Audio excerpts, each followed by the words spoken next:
Hello বন্ধুরা, গরম ভাতে কাচকি মাছ দিয়ে দারুণ একটা লোভনীয় চচ্চড়ি হলে কেমন হয় বলো তো? আশা করি অনেক ভালো হয়। তো বন্ধুরা, তোমরা সবাই কেমন আছো? আশা করি অনেক ভালো আছো। আর আজকে তোমায় দেখাবো আমি কাচকি মাছ দিয়ে দারুণ একটা লোভনীয় রেসিপি। তার জন্য দেখো, এখানে আমি 250 গ্রামের মতো কাচকি মাছ নিয়েছি। আর মাছগুলোকে ভালো করে পরিষ্কার করে নিয়ে 3 থেকে 4 বার জল দিয়ে ধুয়ে নিয়েছি। আর দেখো, লাগছে আমাদের কিছু সবজি। তার জন্য এখানে নিয়েছি আমি দেখো আলু, বেগুন আর নিয়েছি মূলো। আর এটা দিয়ে কিন্তু আজকে আমি রেসিপিটি বানাবো। তার জন্য দেখো, সমস্ত কিছুকে আমি খুব ভালো করে ছোটো ছোটো করে কেটে নিয়েছি। তো বন্ধুরা দেখো, রেসিপিটি বানানোর জন্য আমি এখানে নিয়েছি একটা কড়াই, আর কড়াইতে দিচ্ছি আমি সাদা তেল।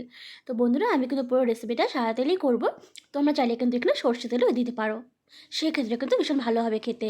তো দেখো, সাদা তেলটা দেওয়া হয়ে গেল।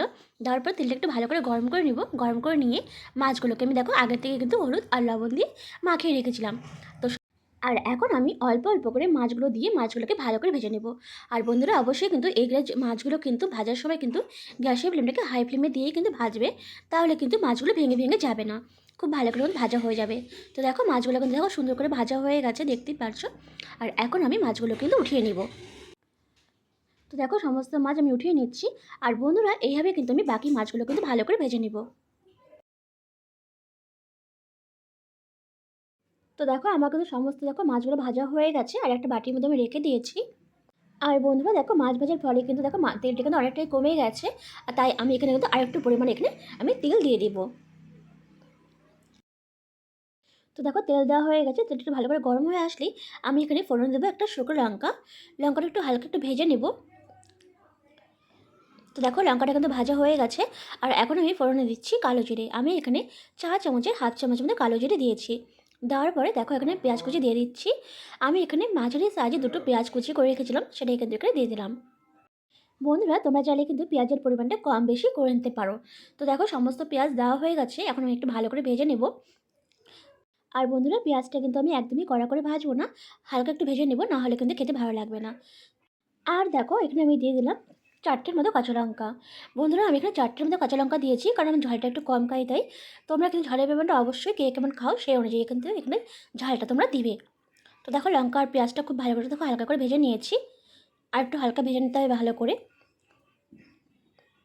তো দেখো, পেঁয়াজটা ভালো করে ভেজে নিয়েছি। আর এখন আমি এখানে সবজিগুলো দিয়ে দেবো। তো দেখো, সবজির মধ্যে প্রথমে আমি দিচ্ছি এখানে আলু কুচি, মূলো কুচি, আর সবশেষে আমি দিয়ে দেবো বেগুন কুচি। তো দেখো, আলু আর বেগুন আর মূলো সমস্ত কিছু আমি এখানে সবজিগুলোকে দিয়ে দিলাম। আর বন্ধুরা, তোমাদের যদি আমার রেসিপিগুলো ভালো লেগে থাকে তো অবশ্যই একটা লাইক, কমেন্ট, শেয়ার আর সাবস্ক্রাইব করে তোমরা আমার পাশে থেকে যেও। তো দেখো, সমস্ত সবজি কিন্তু দেওয়া হয়ে গেছে। এখন একটু ভালো করে নেড়ে চেড়ে নেবো প্রায় 1 থেকে 2 মিনিট, যাতে সমস্ত সবজিগুলো ভালো করে মিশে যায়।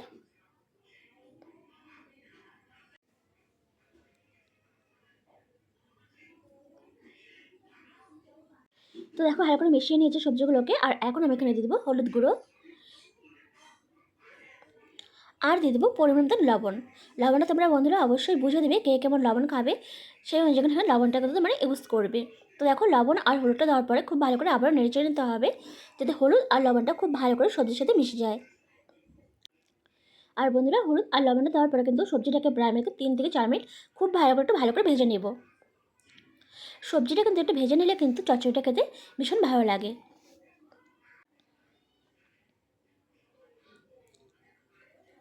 তো দেখো, প্রায় 3 থেকে 4 মিনিট আমি কিন্তু খুব ভালো করে দেখো সবজিটাকে ভেজে নিয়েছিলাম।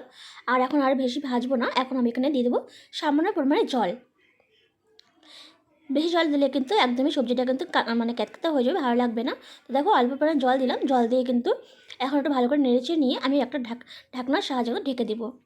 ঢেকে দিয়ে প্রায় 4 থেকে 5 মিনিট রেখে দিব। আর বন্ধুরা, অবশ্যই কিন্তু মাঝে মাঝে ঢাকনাটা সরিয়ে একটু নেড়েচেড়ে দিতে হবে, নাহলে কিন্তু সবজিগুলো নিচে লেগে যেতে পারে। তো দেখো, প্রায় 4 মিনিট পরে ফিরে আসলাম। আবার একটু ভালো করে নেড়েচেড়ে দেবো। তো দেখো, সবজির মধ্যে কিন্তু এখনও জল অনেকটাই আছে। আর সবজিটা কিন্তু আরেকটু সেদ্ধ হবে ভালো করে। তাই দেখো, আবার কিন্তু একটু নেড়েচেড়ে নিচ্ছি। নেড়েচেড়ে নিয়ে কিন্তু আবার আমি ঢেকে দেবো। তো দেখো, আবারও কিন্তু একটা ঢাকনার সাহায্যে আমি ঢেকে দিলাম। আবারও ফিরে আসলাম দেখো 5 মিনিট পরে। আর এখন দেখো, জলটা কিন্তু দেখো অনেকটাই শুকিয়ে গেছে, দেখে বুঝতেই পারছো তোমরা। আর দেখো, সবজিটাকে একটু ভালো করে নেড়েচেড়ে নিচ্ছি। আর দেখতেই পাচ্ছি সবজিটা কিন্তু এখন পুরোপুরি সেদ্ধ হয়ে গেছে বন্ধুরা, আর কিন্তু ঢাকা দেওয়ার প্রয়োজন নেই। এখন আমি একটু ভালো করে নেড়ে নিয়ে আবারও কিন্তু প্রায় 3 থেকে 4 মিনিট খুব ভালো করে সবজিটাকে একটু ভাজা ভাজা করে নেব। তো দেখো 3 থেকে 4 মিনিট আমি কিন্তু সবজিটাকে খুব ভালো করে দেখো ভাজা, ভাজা করে নিয়েছি। আর এখন যে মাছগুলো ভেজে রেখেছিলাম, দেখো সেটা কিন্তু আমি দিয়ে দিচ্ছি এখানে। মাছগুলো দিয়ে কিন্তু একটু হালকা হাতে কিন্তু নাড়তে হবে, না হলে কিন্তু মাছগুলো ভেঙে যাবে। তো দেখো মাছগুলো ভালো করে দেখো নেড়েচেড়ে নিচ্ছি একটু। প্রায় 1 থেকে 2 মিনিট আবারও খুব ভালো করে নেড়েচেড়ে নেবো, যাতে মাছগুলো সবজির সাথে খুব ভালো করে মিশে যায়। আর বন্ধুরা এই রেসিপিতে কিন্তু বেশি কোনো মশলার প্রয়োজন পড়ে না, অল্প কিছু মশলা দিয়ে কিন্তু হয়ে যায়। তো দেখো ভালো করে নেড়েচেড়ে নিয়েছি প্রায় 3 থেকে 4 মিনিট। আর এখন আমি সবশেষে দিয়ে দেবো ধনেপাতা কুচি। ধনেপাতা দিলে কিন্তু এই চচ্চড়িটা খেতে আরও ভীষণ ভালো লাগবে। তো দেখো ধনেপাতা দেওয়া হয়ে গেছে, তা পাতাটা দেওয়ার পরে কিন্তু আবারও প্রায় 1 থেকে 2 মিনিট আবারও ভালো করে ভেজে নেব। আর এখন কিন্তু চচ্চড়িটা মোটামুটি বন্ধুরা রেডি হয়ে গেছে। এখন এটাকে নামিয়ে নেব। তো দেখো তৈরি হয়ে গেছে আমাদের কাচকি মাছ দিয়ে চচ্চড়ি। দেখতে কিন্তু বেশ ভালো লাগছে বন্ধুরা, খেতেও কিন্তু ভীষণ ভালো হয়েছিল। তোমরা কিন্তু একবার হলেও বাড়িতে অবশ্যই এটা ট্রাই করতে পারো। কথা দিচ্ছি গরম ভাতে কিন্তু ভীষণ ভালো লাগে। তো বন্ধুরা রেসিপিটা কেমন লাগলো অবশ্যই জানাবে। আর যদি ভালো লেগে থাকে তো অবশ্যই একটা লাইক, কমেন্ট, শেয়ার আর সাবস্ক্রাইব করে তোমরা আমার পাশে থেকে যেও।